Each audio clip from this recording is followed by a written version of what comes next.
Greetings! I'm Professor Hobo, and welcome to another, you got it, HOBOTECH product review. This is the moment you've all been waiting for. Jackery's brand new entry to the large portable power station market, the Explorer 1000. Let's check it out.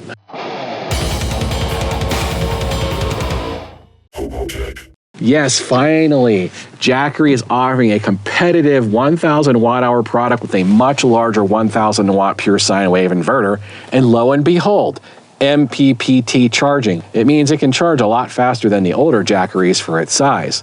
But what's really amazing is that they wrap all this into a very lightweight and portable package for the amount of power that it packs. Let's get into the nitty-gritty. First, let's see what's in the box. Of course, Jackery always has really good packaging. They have their manual, which we'll go over here in a moment, the little cute little warranty card, and another warranty card. They want to let you know they have a good warranty. We have this bag, which has some power adapters in it, and of course, the Jackery 1000 itself. So let's see what we got in the manual. Of course, like all Jackery manuals, they're all pretty well written out with pretty good grammar. There's some new updates in this Jackery Explorer that they didn't have in the old ones. First of all, it says the screen flickers around 15 times and the battery capacity drains to 20% and 10%. It also has a low and high temperature alarm. Now, I wasn't able to test this, but it says it has it. And for the LED flashlight, you press the button to turn it on and off, and you hold the button for SOS function. If you want to know all the things you can charge with it, here are some examples. This is all about the warranty here. Jackery does have a limited 24-month warranty, and that includes unlimited tech support. Here's a closer look at the specifications for those of you interested. So what's in the bag? Let's take a look. So you get this massive charger. It's input 100 to 240 volts, outputs 24 volts at 8.33 amps. And the only other thing you get in the bag is this 12 volt charger. Now you use this to plug this into your vehicle, and you can use this to charge the Jackery Explorer 1000 and actually any of the other Jackery Explorer product line. What is nice about this one, it is Jackery color coded and actually has their brand name on it. Okay, quirks and features. This has a 1002 watt-hour NMC technology lithium-ion battery, good for at least 500 charge cycles to 80%. Now, I asked Jackery why did they not use a lithium iron phosphate technology. They told me the weight would be prohibitive. This only weighs 22 pounds. Something this size with lithium iron phosphate would be almost double the weight. So it wouldn't be very portable. A lot of people complain that 500 cycles is not a lot. However, that's 500 cycles completely charged to completely dead. And then it only means you're only going to lose the top 20% of the battery capacity. It's not like it'll stop working. You'll just lose 20% of the overall capacity. So you'd still have 800 watt hours after 500 cycles. Now, if you only cycle it down halfway instead of all the way, you're probably going to double or even triple that life cycle. So it's all on how you treat the batteries as how long they're going to last. So having only a 500 cycle lifetime, which in most cases is going to be 3 to 5 years for the average person, is not a reason not to buy something with lithium ion technology, because the benefits are it's less expensive and it's lighter weight to use this technology rather than lithium iron phosphate, which is much better for a longer stationary type device. Like RV batteries, you're going to put lithiums in your RV, you want to use lithium iron phosphate. If you want something stationary like that Suoki G1000, that's a giant, heavy 60-pound device. It does have lithium iron phosphate batteries in it. However, you're not going to be able to move that thing around very easily, where this is very portable. Speaking of portability, this is 13.1 by 9.2 by 11.1 inches and an amazingly light 22 pounds. As you saw, I could pick it up with one hand real easily. Build quality is typical for the Jackery. The case is rugged ABS plastic all the way around. There's no metal here. And as for the design, this is exactly like the Explorer 500. It still has the same fantastic display that shows the amount of power coming in, as well as the exact percentage of charge. This does have a pure sine wave inverter with 3 outlets on it. Now this inverter is rated at 1000 watts constant or 2000 watts peak. And we're going to test that here in a bit. This does sport an MPPT controller inside of it, which means it charges faster than the older Jackeries. Now there are 3 ways to charge this, just like any other Jackery Explorer. You can charge it from a wall outlet, you can charge it from your vehicle that's 12 volts, And of course, you can charge it with solar. Otherwise, you couldn't call it a solar generator. Now, the claimed charge times for each is 7.5 hours by wall outlet, 14 hours by car charger, and 9 hours by solar. The 12-volt output on this is a single 12-volt cigarette lighter socket. It does actually have a rubber plug, and this is regulated at 13.3 volts, just like all other Jackery Explorer products. This does have several USB output types, 2 18-watt power delivery USB-C ports, 1 standard 5-volt USB-A port, and 1 USB Quick Charge 3 port that supports 12 volts at 1.5 amps. This is also the first Jackery Explorer to offer both an 8mm input and an Anderson power pull input. And of course, the most useful feature of all is this 22-pound flashlight. Note that Jackery is based in California, so Jackery is an American company, so you are supporting an American company if you purchase these products. And of course, I put the Jackery Explorer 1000 through my typical barrage of tests. The first test being the battery capacity test. It basically tells us how much capacity can you expect to get out of one of these.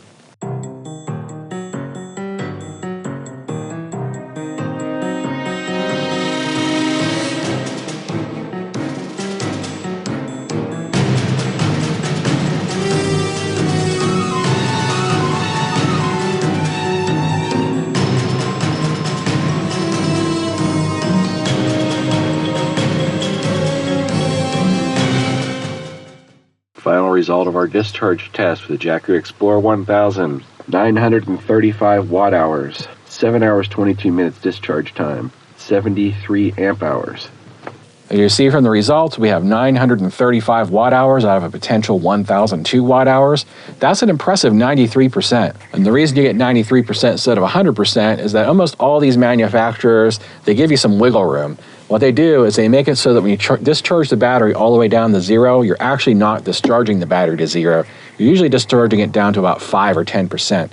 We did a DC output rate check. Let's see how hard we can push this DC output port. Now, it is rated for 10 amps. They're usually pretty good at cutting it off right around there. So let's see what we get.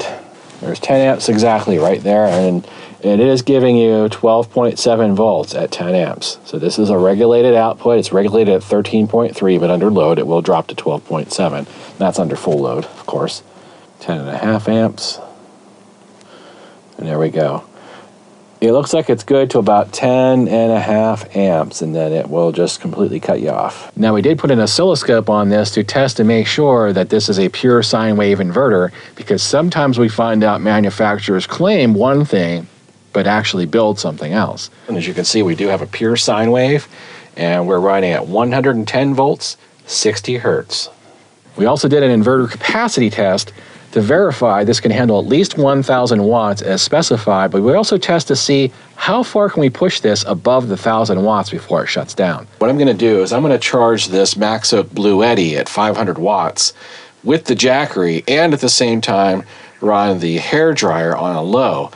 That should give me right around 1,100, 1,200 watts, because I want to test how well does this do when the inverter is just over capacity. Like, obviously, if it's 1,400, 1,600, 1,800 watts, it's going to shut down pretty quickly.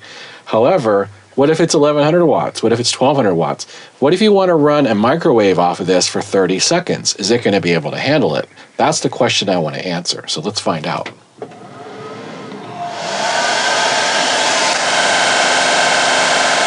Pulling just over 1,200 watts. We're now in 1 minute. 1,200 watts coming up on 2 minutes.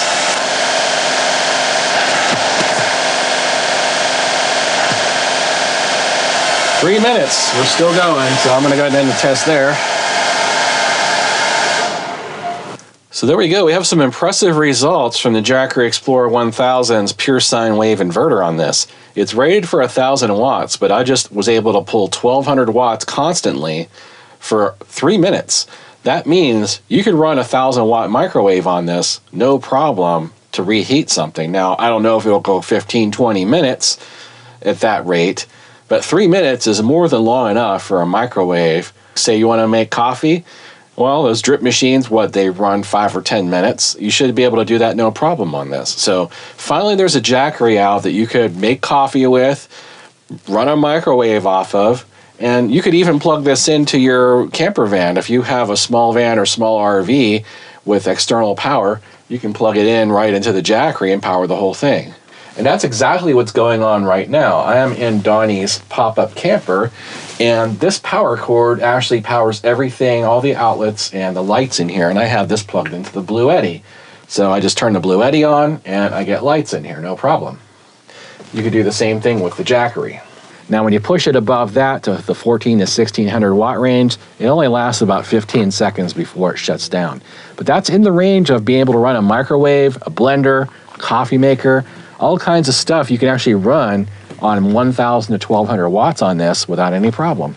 And of course, just like all Jackery Explorers, this does support pass-through charging, which means you can charge this from any source while you use it. So you can use the AC and DC outputs while you're charging this at the same time. We also did a max charge rate test out this new MPPT controller to see if we pump more volts in here, do we get more watts? Right now, it's 30 volts, accepting 174 watts. Let's go ahead and turn down the voltage on my variable voltage charger, see what we get.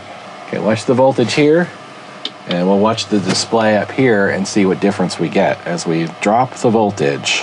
Okay, the typical solar panel voltage of around 18 volts, we get 120 watts of input charging. Let's drop the voltage even more. Okay, we're now at 14.3 volts, which would be considered a topped up lead acid battery. We are getting 93 watts of input charge. Let's go ahead and reduce this even further. Okay, at 13.6 volts, which is the typical voltage that you get while driving. Now, recall that this only puts out 10 amps. So there's no way this can do more than 136 watts of charging right now. The Jackery is accepting about 88 watts at 13.6 volts. At 12.6, the Jackery is now accepting 82 watts of charging. How low can we go? Okay, at 11 volts, we get nothing. Let's do the math and see how many hours it would take driving to top this up from dead.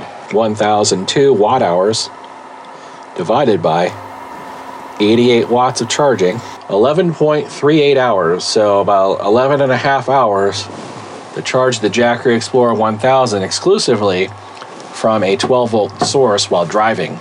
Now 11 and a half hours does seem to be a very long time to charge this from driving your vehicle, but you have to remember this is a 1000 watt hour battery, and you're limited usually by the fuse in your vehicle anyway. You can't usually charge over 10 or 15 amps depending on your vehicle. So my advice to you is if you want to charge this from 12 volt while driving, that you don't run this thing down all the way.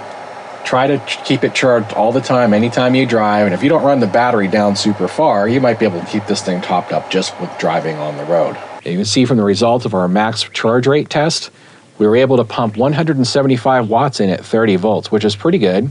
That means this would charge up from completely dead in about 6 hours under ideal conditions. Jackery does claim this is an MPPT controller, but as you saw in my test, as I modify the voltage, the wattage also changes. I need to do some further testing on this, and basically I need to plug some solar panels into this. However, I can't do that until I get the adapter from Jackery that allows me to hook up 2 solar panels to this thing. We did a USB output rate check to make sure that the QC ports on this work properly. All right, we're pulling 9 volts at 2 amps, which is pretty good from this quick charge port. And now we're pulling 2 amps at 12 volts. So the port's rated by Jackery for 18 watts, but it can support and pull 24 watts, it looks like. Now something new for the Jackery Explorer 1000, the older products either had a 3-hour or 6-hour timeout if you had any load under 10 watts. So for example, if you're running a very, very small charger off of the inverter and it's less than 10 watts, this would actually shut off after 3 or 6 hours, depending on the model. Same thing with the USB and 12 volt ports.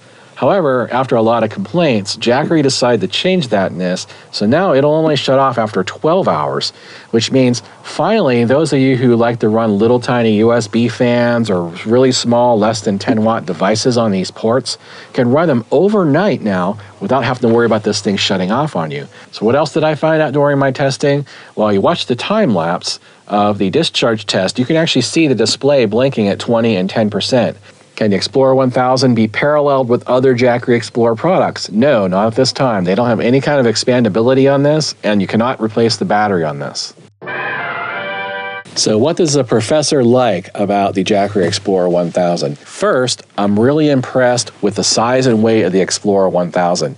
Jackery really did a superb job packing a lot of power and function into a truly portable package.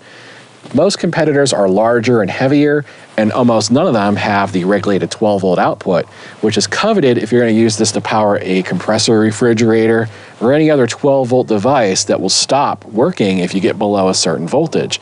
You're guaranteed with this to always get 13.3 volts out of the 12-volt output, which means all those 12-volt devices will work on this without any problem. I also like the MPPT charging, but I still question how well it works with solar. I'll be able to test this once I get the adapter that will allow me to parallel two of their Solar Saga 100-watt panels together. It does support 12-volt vehicle charging, which most other power stations of this size don't. Now, Jackery apparently did take my advice and they added this cap to the 12-volt output, because that really annoyed me that you can get all kinds of junk in there, you can get water in there, and all kinds of other things that would completely ruin that port. So they finally did add the rubber cap to it, which is nice. They also added a feature which was sorely needed, the quick charge ports and USB-C charging. The old Explorers are so archaic because they only use the old school 5-volt 2-amp ports, where this actually has the modern technology of quick charge built in. Finally, my sore points with this device. Now, Jackery didn't take my advice about the charging ability of this product. While they did add MPPT charging to it, which does speed things up, they're still limiting the input voltage to only 30 volts, which means you can't put a pair of 12-volt solar panels in series and charge this, because 12-volt panels generally run 18 volts each. That'd be 36 volts.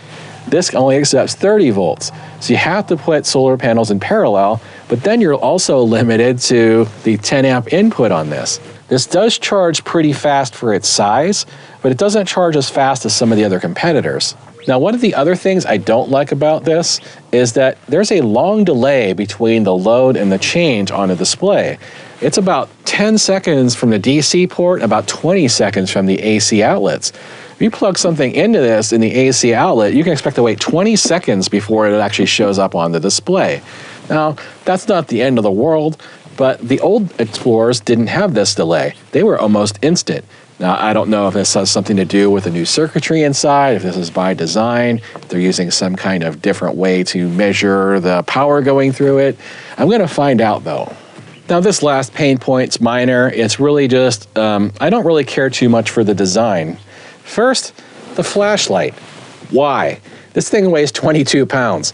Why not put a diffused light or some kind of lantern on it? That would be much more practical in something this large. No one's going to carry this thing around and use it as a flashlight. Second, the 12-volt and USB are now combined into the same button. So when you push this button, you're getting 12-volt power and USB power at the same time. While that does mean you have one less button to press, it also means if you just want to use USB, you're powering the 12-volt port, which is regulated. In other words, you're wasting some power. It might only be a watt that it takes to run the regulator for the 12-volt port, but I actually would have preferred to see two separate buttons for this. And finally, this big-ass logo on the top.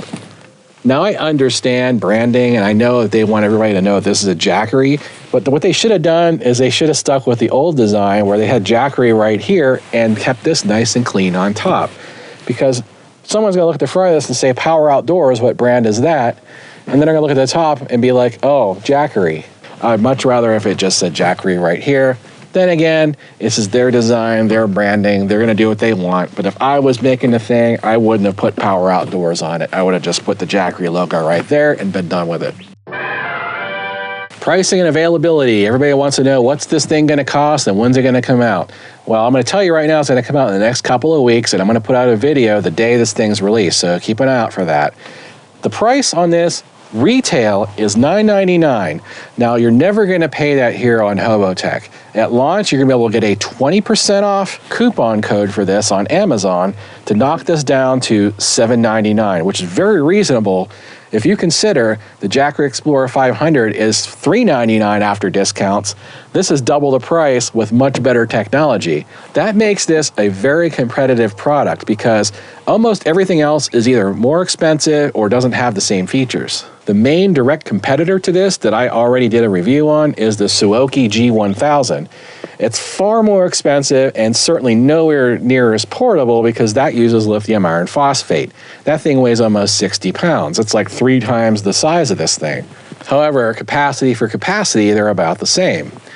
The Goal Zero 1000 is also similar in battery size with a larger inverter, but it costs 50% more than this, and I couldn't even find out if that has 12-volt regulated output or not.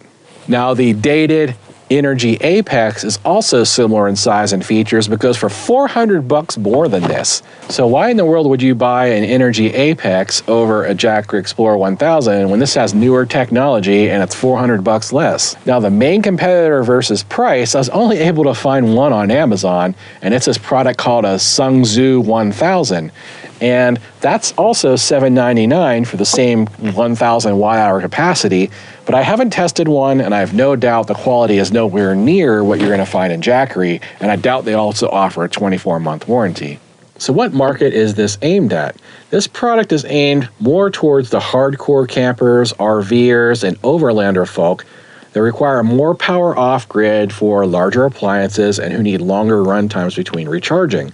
Because a lot of people are doing overlanding or RVing or camping, they need power for several days on end before they can recharge it. And having a much larger capacity and a much larger inverter on this, and still a pretty relatively small size, means you can throw this behind the seat of your truck or have it in your tent and have a lot of power on hand. So this is probably going to be overkill for most people. Most people will probably go for the 240 or the 500. But if you need that larger inverter and a larger capacity, this is exactly what you've been waiting for. I know a lot of interest. There's been a lot of people interested in this product. Now, what recommended solar panel to charge this? Actually, Jackery recommends you get 2 of their Solar Saga 100 panels. They did send me a set of solar panels to test, but they didn't send me an adapter. They told me the adapter is still being made, and as soon as they get the adapter, they're going to send me one, so I'll be able to hook up both of the Solar Saga panels in parallel with this, and I'll let you guys know in a future video exactly how that works out. So stay tuned for that follow-up, because I'm going to give you some real-world charge times. Remember, the Explorer 1000 is not yet for sale. Don't go looking for it on Amazon to buy it today. It's not yet available. I'm out here trying to get this out and show this to you guys early before it's available. I will release another video the day of the sale letting you know that it's available. I'm also going to give you the 20% off HOBOTECH code that'll get this down to $7.99 for you. If you want to make sure you don't miss that announcement, I suggest clicking that bell icon near the subscribe button and subscribe to all my notifications so when I put out that video, you'll be notified. Alternatively, you can go to hobotech.tv/blog and subscribe to my blog, because anytime I put out a video like this one, I send it out to everybody who's subscribed to my blog. So you get the announcement pretty much the next day when this thing's for sale. Hey, thanks for watching. If you learned something today, don't forget to give me a thumbs up below. And if you're not a subscriber already, you know what to do. That's it for now. Till next time. Odin commands you to like and subscribe, and clean my litter box.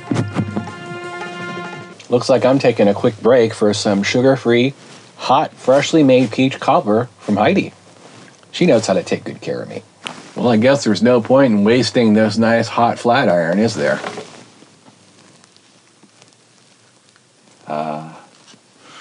Nice and straight. Hey, thank you for watching our video. If you liked it, be sure to subscribe, share, and like. And we'll see you guys next time. Say hi, Odin. RV Golf Guy hat.